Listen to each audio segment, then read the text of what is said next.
Hello and welcome to Aksumawine Media. My name is Melat Tatu and I'll be hosting Inside Tigray, a show that will give you a Tigrayan perspective on global, continental, and statewide affairs. Please tune in, listen, engage, and participate for a constructive and insightful discussion.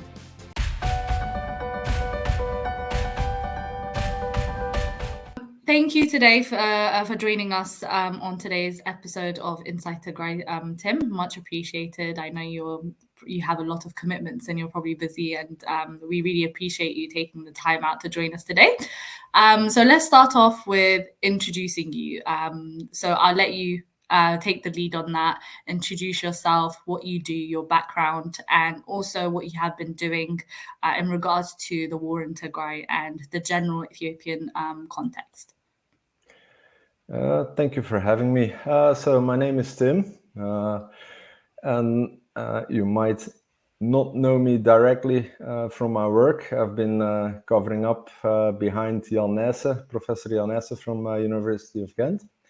But on social media, mainly Twitter, I've been trying to be very active, very vocal for what's happening inside Tigray and on the larger part, Ethiopia, because Tigray is unfortunately not the only war zone happening right now. But yeah, my focus is mainly Tigray because most of my wife's family is still based there. So. Okay, so in relation to what you have been doing in the last 2 years, and I know you're quite vocal on social media as well, but you've also been involved with the stats and the collection of the statistics. So tell me how that's going. Tell me about the process of collecting this data and the kind of difficulties and limitations that you faced whilst doing so as well. Well, collecting the data has been tremendously difficult. Communication blackout, access restraints have made it almost impossible to get any verifiable data out of it. We have to rely on the social media reports, the limited media reports for the moment. Earlier on in the first year, it was a little bit more accessible, but still very limited. And of course, what humanitarian agencies were publishing, but even they seem to have a lot of problems getting correct data out of the region. Yeah, so of that's course. been very difficult. Yeah, I can imagine because we did have a complete communication blackout. We had restrictions in terms of the information that was coming out. So collecting this data was very difficult, I'm sure. I mean, I was involved with a lot of efforts in the beginning of the war as well with collecting the data. And it was significantly very difficult because of the fact that you could not directly reach members of the family of victims and others who had like eyewitness testimonies and things like that. So it was very hard to verify and get factual information.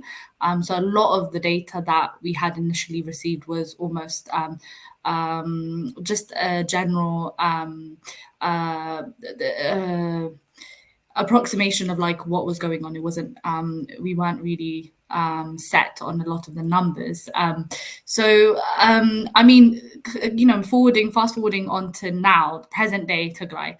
As you know, there has been a peace agreement, cessation of hostilities between the TPLF and the Ethiopian government.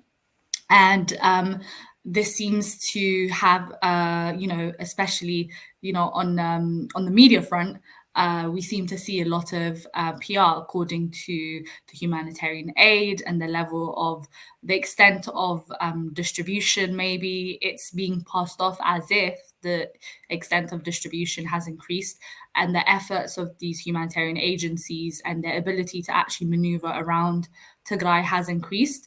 Therefore, we are getting this idea that the dire need is being met when it comes to humanitarian aid. So what's your perspective on this? post agreement, post the cessation of hostilities agreement. How do you view the extent of humanitarian aid in terms of distribution, and also in terms of actually the access that people can have to this, and the access that the region in general has to humanitarian aid? Well, first of all, access has improved to the region. Of course, when the region is almost completely locked off, any access is an improvement. But we have seen large enough quantities of food, especially food. The rest of the aid is still minimal, but I think those are more budget restraints on humanitarian agencies. They only have, for the moment, about 50% of their budget supplied for the whole of Ethiopia. So when 50% of the total aid reaches Tigray, you could say, okay, it's in line with their budget restraints. But food-wise, there is for the moment 90,000 metric tons of food that has been delivered to Tigray, half of which has been dispatched or distributed to the people in need. Okay.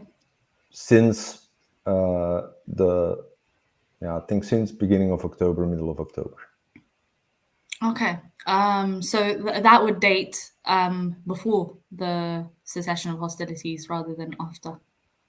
Well, of course, there was war within the Tigray region, but not everywhere. So humanitarian agencies could continue working inside Tigray, but they had a lot of difficulties getting aid inside. But in the accessible areas in Tigray, they could distribute, and they continue to do that after a while. So I think in September they restarted their efforts immediately to accessible areas. And the second round started in October. Of course, the majority of that has been distributed after cessation of hostilities, mainly in areas controlled still by the Tigray government. Outside of that, it has been difficult. Only recently we have seen some quantities reaching the northwestern zone, some in the central zone, but very limited. So we're still waiting for progress in that front. Yeah, so I mean, that's very interesting, isn't it? Because you would expect that the areas controlled by the Ethiopian forces would in fact be more liable to receive a lot of the aid distribution. But in terms of the stats, that's not what the stats are reflecting, because I think recently some of the statistics, I think when we initially had that conversation, you explained to me that the stats showed that around only 27% of aid was being distributed in the regions controlled by the Ethiopian forces. And the government of Ethiopia has claimed around 47%, but only 27% can be confirmed by the food partners. So is there a gap? Is there something that we're missing here? Because if there is a complete control by federal institutions of these regions, of these towns and cities, what do you think the limitations are in distributing the aid? Or do you believe that there's a political aspect to this? Well, we see in southern Tigray and the Tselemti region, the Tselemti Worada, that it is more accessible than other areas. So food has been distributed there. Southern zone is almost completely, the target has been reached almost completely. So not all zones, not all areas under Ethiopian control are lagging behind. It's mainly the parts where the Eritrean forces are stationed, northern Ethiopia, northern Tigray, Europe, of course, which is still inaccessible, northwestern zone, and then bordering areas where the TPLF forces and Ethiopian forces are still seeing eye to eye. There seems to be problems crossing those lines. I've just received the Emergency Coordination Center document from this week, and the main road is accessible, so people can move, or humanitarian agencies can move from Mekelle all the way to Shire and back, and in Raga Arbi and that area. So the main road is accessible, but outside the main road, cross-border, how you call it? Yeah, when they have to cross from TPLF control areas to ENDF control areas and vice versa, there seem to be problems reaching those areas. Not sure whether it's political or not. There is a certain element of politics involved, but the main element of politics, I think, is just control of Eritrean forces. Who controls them? Yeah. And in that regard, I don't think that the Ethiopian military or government has too much control over those forces. So humanitarian agencies have to deal with an Ethiopian government and TPLF and those Eritrean forces. So it's not easy to reach the people there. Yeah, and I mean, I can understand the difficulties when, if you're one of the food partners, of having to deal with an external government in which you may not have any relations, and it's very hard to run things past them. It's very hard to execute food distribution with such limitations. Of course, I think the Eritrean presence is one of the most, I think, fundamental issues about this war, because it has affected every aspect of atrocities that civilians face in many aspects, as in terms of starvation, in terms of executions, and sexual gender-based violence on every level. So if we are to say that the Eritrean presence is something that could not be tackled by the Ethiopian government, and the Eritrean presence is something that you feel is in fact slowing down food distribution, what do you think the reaction of the AU, which are technically responsible for ensuring that the implementation of the peace deal is amounts to something that's tangible for the people? What do you think the responsibilities are of these institutions, even like the UN and other bodies such as the EU and the US? What are their responsibilities in ensuring that these forces are removed so aid distribution could be more fluid? Well, I have no clear answer on that one. My background is definitely not political, not even humanitarian, so I don't have a clue what politics, which the AU and EU, US is about, can do about the Eritrean forces inside Tigray. They could slap sanctions. Will they work? Nobody knows. I think it might influence something. They might slap sanctions on the Ethiopian government for not pushing Eritrean forces out. Will that work? Definitely. Ethiopia is very cash-strapped for the moment. So they need money. They need external support. They need support from US, from EU. They need development money. So sanctions on the Ethiopian government will work short term. Will it work long term? No idea. Because sanctions create hostility. And that's what we need to remove for a moment, hostility. And sanctions could have worked 1.5 years ago. Today, I'm not so sure of it anymore. Yeah. So yeah, that's a very I think that's a different perspective, because I think we, as in terms of our advocacy from the Tigrayan perspective, we have been pushing for sanctions, but again, like you said, even sanctions are a diplomatic tool in order to achieve peace. Sanctions are very complex, and I completely understand where you would be in your perspective in saying that sanctions may not be the complete end of the war, like of the hostility. So yeah, there needs to be a lot of background work done in terms of actual tangible peace. So I do resonate with that.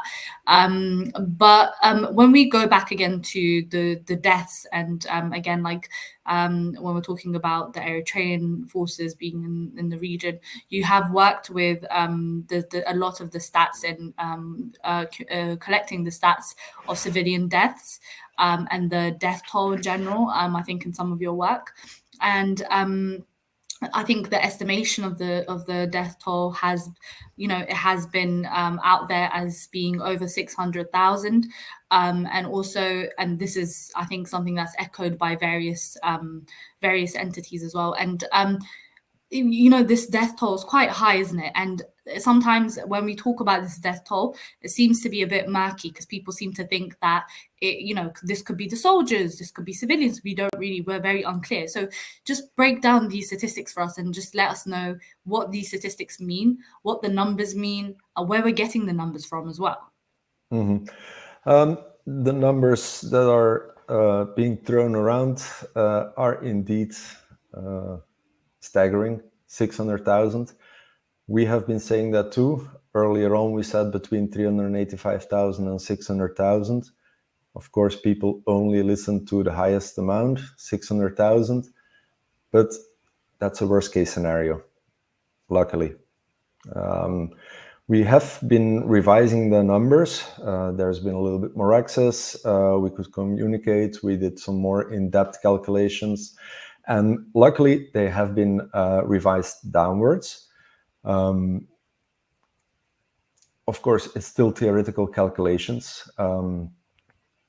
I have been gathering massacres and civilian casualties, direct civilian casualties from the war. That's one part. We are there around, say, 15,000 and 100,000 in margin. 15,000 is 12 to 15,000 is what we are almost certain of that have been killed. But of course, a lot of places are still uncertain what happened. Even recently, there has been killings in southern Tigray, in Tselemti, in around Adwa. But nobody knows still for sure how many people died.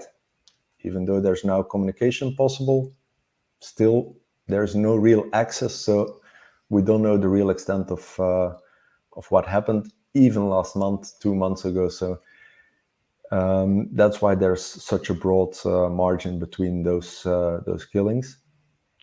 And the second part is starvation, has been talked about a lot. The IPC, the Food Security Organization, said there has been 350,000 people living in famine-like conditions, 400,000 people. If I'm not mistaken, USAID was saying 700,000, 900,000. The Tigray government at one time was stating that over 1 million people were in famine conditions.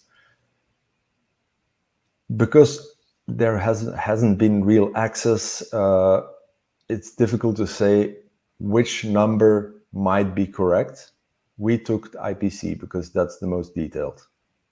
They detailed it per zone, how many people were under the famine classification or the extreme food insecure classification. And that gave us also part of those killings, of the death. And then we have also the healthcare victims, which has been basically the most difficult to determine. Most hospitals were out of use. Some of them been attacked or just rendered non-operational because nobody was there anymore. Doctors fled, were killed. There's no money, there's no fuel, so only about a handful of hospitals were working. So the data that came from those hospitals. They were operational but limited. People had to travel long distances to reach those hospitals.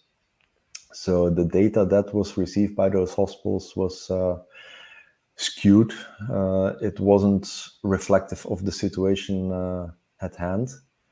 Another aspect was the mobile health teams, like MSF, the Regional Health Bureau, the Red Cross. Maybe they send out mobile health teams to remote areas to assess the situation, to help people 1 time a week, 2 times a week. So that is also very limited. There were maximum 50 health teams going around the whole of Tigray, so that's not much. There are 70, 80 waradas around Tigray, so you can imagine how little help the people got there. But before the war, there was six people dying for every 1,000 inhabitants, so which is a pretty solid number. Was pretty good for whole of Ethiopia. And after the war, we could say that it's deteriorated 4 times, 5 times worse. So, of course, it's just a statistic. It's based on extrapolations from what we receive from those hospitals. But yeah, we're in that magnitude of people dying 5 times more than before the war, 4 or 5 times more than before the war. Wow, so we're talking about over 30 people per 1,000, right? Well, we are looking at certain periods where it might have been indeed 20 to 30 people per 1,000 per 1,000 civilians. So that's a very high number. Luckily, when medication is available, that number goes down. People have been resilient, so that helps too. From what we hear, people who require insulin, somehow, miraculously, a lot of them survived. A lot of them died too, but people survived. Yeah. Because we have been focusing on it's been very bad, but lately we also in our own family, we hear from people dying from illness, but we also hear that people don't have a problem. They are surviving despite their illness, despite having no access to medication, little amount of food. So luckily people are resilient, maybe more resilient than we imagined. Yeah, absolutely. I completely agree with you there, because the level of hardship that they've gone through is something that's very hard to endure for the best of us. So I completely, I agree. They're very resilient as people. I think you talked about the IPC figures, which is very interesting actually, because I think a lot of the stats appear from a lot of people take their statistics from institutions such as the IPC. But I think in terms of Tigray, their data is, again, due to access issues, has been lagging, hasn't it? So I think the data that they published on Tigray was in 2021, if I'm not mistaken. And you can correct me here, but it seems to be an issue with the access again. And in 2021, which was over a year ago, there was a year and a half ago, there was the classification of a very high percentage of the population being on the phase 4 and the phase 5 classification of their scale, which is, again, like you said, famine-like conditions and extreme malnutrition, especially in children. So that's something that they really analyzed and had published in 2021. So in terms of that data, how far do you think the situation has deteriorated since then? I mean, it's very hard to map out, I guess, and it's a very difficult question for you to answer accurately. But just as an assumption, this was a year and a half gap So in terms of the situation, the environmental conditions that people had been undergoing the last year and a half, the war was restarted. There was, again, the level of Eritrean presence was also, in maneuvers, but it has increased in some areas and decreased in some, but mostly towards the increase. So how do you think that has changed from the statistics that we received in 2021 and where we are today? Well, from what we've seen, the IPC figures, the data that it was published in May, if I'm not mistaken, 2021. At that time, almost 90% of the harvest inside Tigray was either destroyed, looted, or left on the fields. The food aid that was delivered, the government said that, if I'm not mistaken, about 3-4 million people received food aid during those months. We have heard from a lot of people that food aid didn't reach the people or was stolen during the distribution or after the distribution. So at that time, the situation was very bad. I recently heard the WFP director, former WFP director from Ethiopia, saying that the situation wasn't as bad as we heard in the media. I hope he's right. Time will tell, but the IPC figure states that around 350,000, 400,000 people were in famine-like conditions. Later on, WFP did another assessment, two actually, one in 2021, one in 2022. And it seems that in terms of people living in the most severe conditions, that those numbers were lowered. Less people were in famine-like conditions. Of course, it's not an IPC classification. Nobody counted how many people died from starvation, which is a major component for declaring famine. So they couldn't calculate that one, so they couldn't say it's famine or it's not famine, it's IPC 4, IPC 5. But based on the other stats that they collected, the situation overall seems to have deteriorated, but the worst part seems to have decreased over the last two assessments. So the harvest went up again, around 40 or I think 40% of the harvest was secured in 2021. This year we're looking at around 50% of the harvest that's going to be made. So, which is an increase. 50%, by the way, doesn't seem too much, but we also have to calculate that in Western Tigray, Southern Tigray, a lot of cash crops were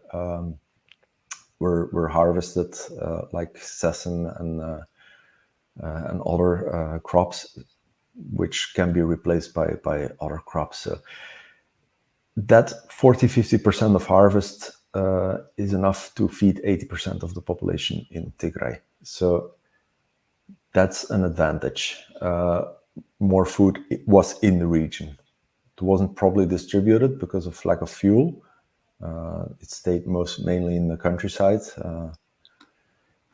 It stayed with the farmers, basically. People had to move towards the food, had to migrate towards the food. Where food became available on markets, it was very expensive. People didn't have money, so they couldn't really buy it as they should have been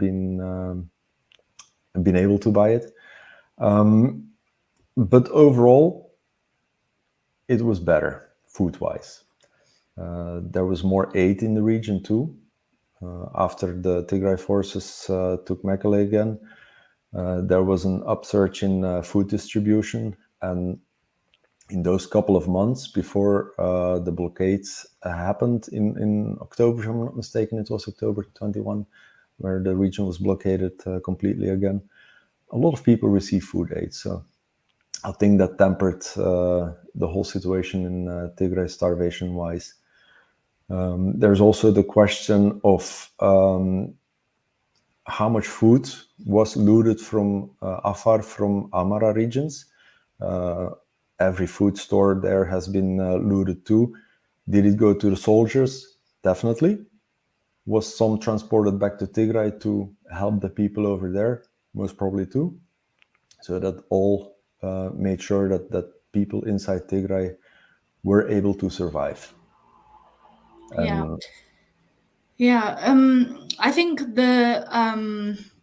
in terms of the operational kind of limitations that you pointed out, such as fuel, I think there has been several operational kind of limitations, such as cash flow, which has been repeatedly reported on by the humanitarian agencies, and fuel being one of them.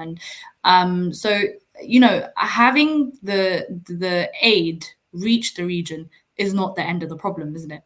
Having the aid reach the region only creates another issue of distribution, one, which requires the elements of functional operational mechanisms to be in place, and two, to ensure that this aid is not looted, so distribution is actually reaching the people that it's meant to reach. And again, like, we come back to the presence of these Eritrean foreign troops and also the Amhara forces. How effective do you think it will be to continue food distribution without addressing these kind of security issues first? Because it continues to affect the aid people are able to receive, and also, again, like you've just mentioned, it actually affects where people can live. The people have migrated to the food, as you said. So it creates more displaced people who are so desperate that they uproot and they have to go seek their survival, and they have to go seek food elsewhere. So it creates this unorderly, catastrophic kind of environment for the people within living there as well, because they would have to uproot and leave their homes and all these different things. So how important is operational kind of the operational factors of aid distribution? Like you said, aid reaching the region, that's one issue. That's been resolved now. Multiple corridors are open. Flights are happening again, limited, because they're expensive, but it's happening. And as I've said, 90,000 metric tons of food have been delivered to Tigray, which is enough for dealing with everybody in Tigray, so that everybody in Tigray gets at least one round of food. So it has arrived there. Now it has to be distributed. Fuel needs to be there. The people who distribute the food need to be paid. They need to eat too. As we have seen, doctors are being paid in food aid. They haven't been paid, which also has the risk that not only the people receiving food aid, but also the people distributing it might sell what they receive as food aid to distribute, or that they have received as food aid for themselves, that they will sell it on the market to get money, to buy other things, because there's so little in the region. A lot of livelihoods have been looted, households have been looted, so pots, pans, beds, chairs, name it, it needs to be bought again. It needs to be replaced. So people, also humanitarian workers, they work voluntarily, but they have families too that need to be fed, that need to sleep, that need to eat. So they need money, and that has been a major constraint, only possible through flights. Banks have started to open, limited, but people can't get enough money to sustain their lives from it. So humanitarian agencies can't get enough money from the banks to finance their operations, so they have to fly it in. That was very limited. It was only 2 million birr, 3 million birr per agency per flight or per week. So they can't work that way. All doctors have to be paid. The government sends, I don't know how much it was, but it was 3 million birr, I think, in November to pay the hospital workers in Shire and Aksum, which wasn't even enough for a 1 month paycheck for them. So you can imagine the depth that humanitarian agencies are working in Tigray. And that has to be, first of all, replenished. And basically money needs to flow freely into the region. And maybe more importantly, because we're now only talking about humanitarian aid, food aid, medicational aid, pots and pans as aid, let people buy it. Open the markets, open the borders, let cross-border trade happen again between Amra region and Tigray, Afar region and Tigray, like it happened before, and let people buy their own food, buy their own pots, buy the things they need, open the banks, and food aid doesn't need to reach the region anymore. It will be there after a while, of course. It's not a miracle solution, but it's a long-term solution, the only long-term solution. Yeah, absolutely. I mean, again, like you said, these things need to be lifted. I mean, the reliance on humanitarian aid, that has been the status quo for the last few years. And yes, that was effective during the war. But now that there is peace, the peace needs to amount to the reinstating of these, the daily lives of people, their ability to economically prosper and thrive, to be able to actually go out and buy their own food. Like you said, they should not have to be dependent on humanitarian aid. Humanitarian aid, yes, needs to address the imminent issues of the lack of food for the people, but brought about in the next couple of months, and that has to be in place from now. So I completely agree with that. When you talked about the operational needs as well of the humanitarian agencies and the workers, the personnel that work for them, recently there was talk of the EU reinstating some of the funding back to the Ethiopian government.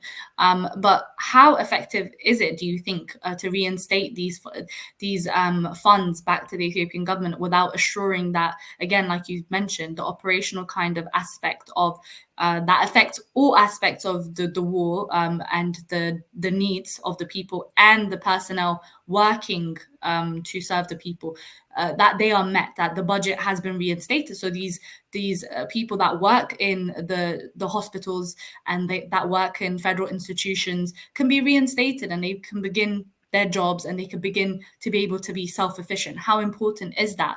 And is that not a responsibility of the federal government? And should the EU release these fundings before assuring that it will actually be able to address some of the major issues, like you mentioned before? Luckily, the EU didn't stop all funding to Ethiopia. They kept financing humanitarian operations, luckily, because the needs are enormous throughout the whole of Ethiopia, not just Tigray. There's drought in Afar, Somalia, and Oromia too. So the needs are immense. EU has been financing through humanitarian agencies, UN agencies, for those needs, luckily. Development-wise is another thing. The German and French foreign ministers who are now in Ethiopia, I think they're still there, they said, European Union-wise, those funds will be reinstated. I hope they will do it soon, but only after issues of accountability and transitional justice has been at least started. Finishing, that's long term. You don't have to wait until everything is done. But accountability and justice has to start. Accountability is having media access to the region. Have journalists document what's happening there. Have independent investigators, human rights organizations, the United Nations, from the African Union, let them move freely in the regions and document what has been going on in the last 2 years and further back, because the war started in November, but the build-up started earlier. Have them document everything. Once that starts, then the EU could start releasing development money. Everything, I wouldn't advise them to release everything at once. It's a huge sum of money. It's desperately needed for Ethiopia. They don't have enough foreign currency to even meet the most immediate needs. So they need the money. Yes, there is a huge effort necessary to rehabilitate the whole region. We're talking about billions of dollars. So not just the EU, the US, other nations have to contribute to help Ethiopia rebuild the regions. Even though they are responsible themselves for part of the destruction, they have to have the money to rebuild it. That's for everybody's sake, but not now. First justice, first accountability, and then start with the basics. Hospitals, schools, food networks, help businesses restart, and then we can see for further development into telecom, banking, the high profit sectors. We have seen that they're used for warfare, so leave those sectors out of development for the moment, focus on the most basic needs, and start from there. I saw the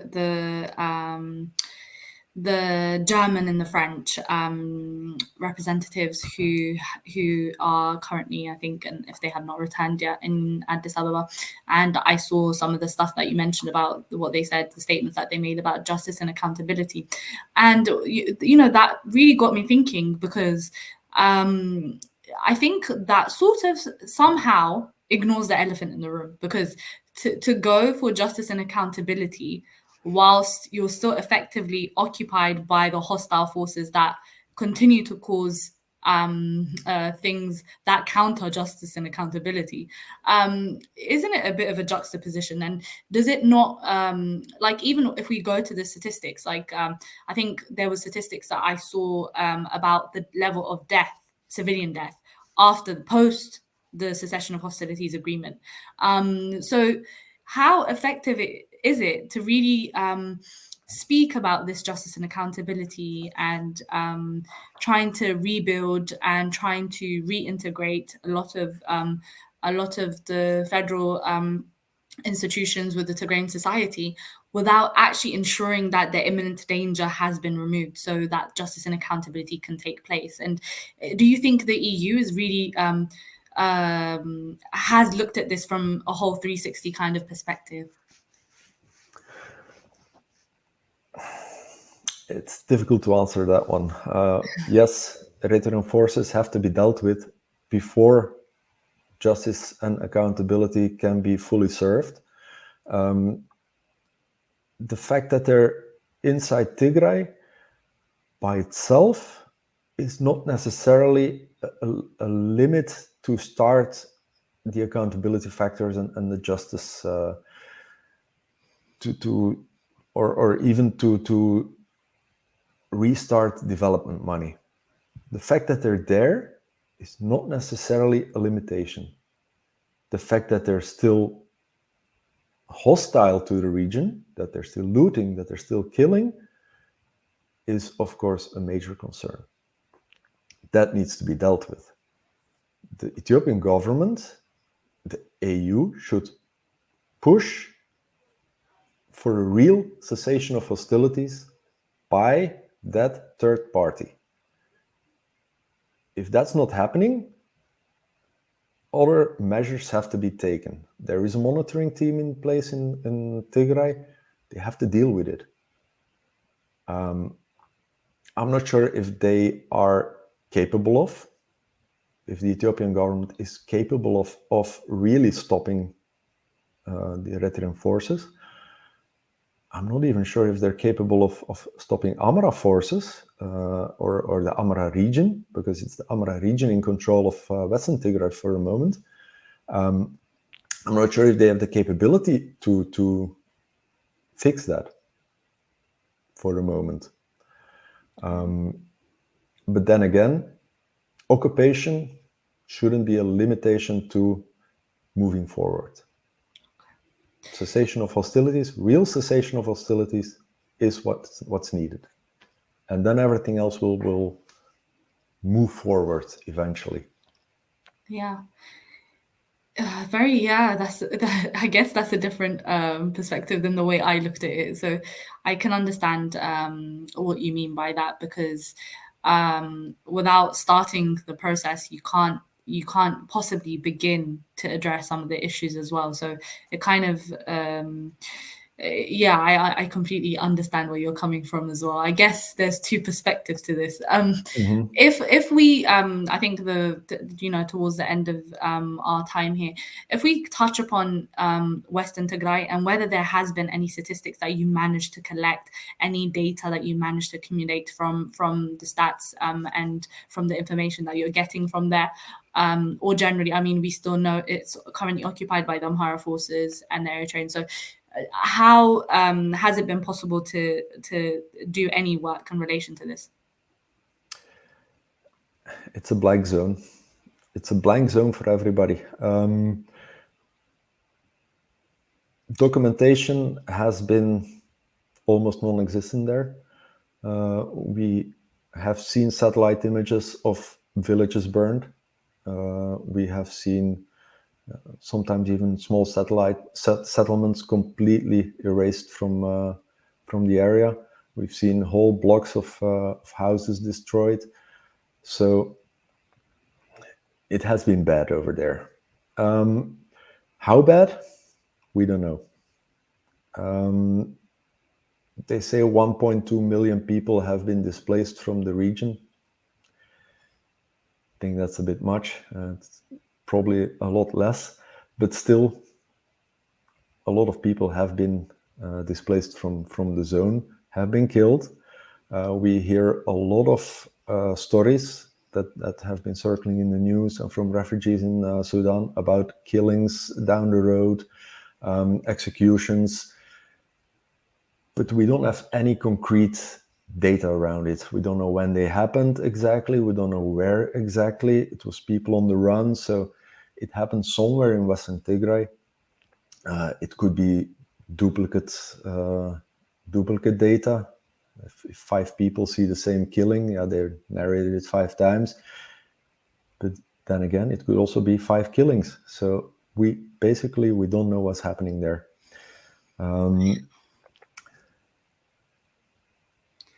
Food-wise also, food distribution is almost not happening there.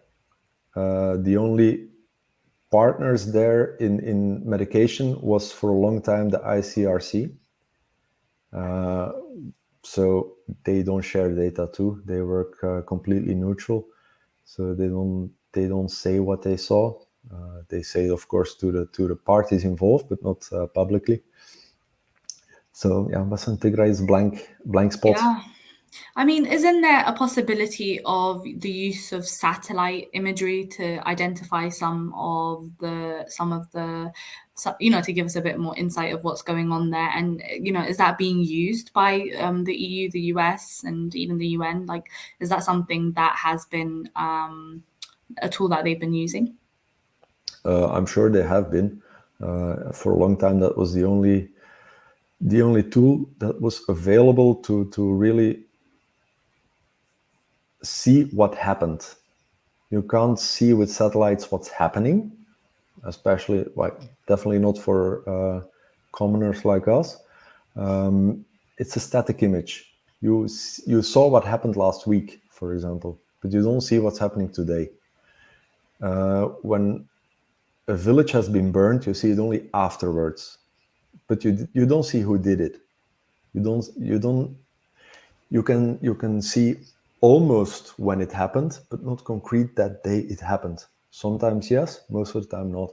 So satellite images are useful to a certain extent. I wish they were more useful, but military-wise, I'm sure that they have better capabilities than us. But it's expensive for people like us to really use satellites in high detail and with a lot of time. Yeah.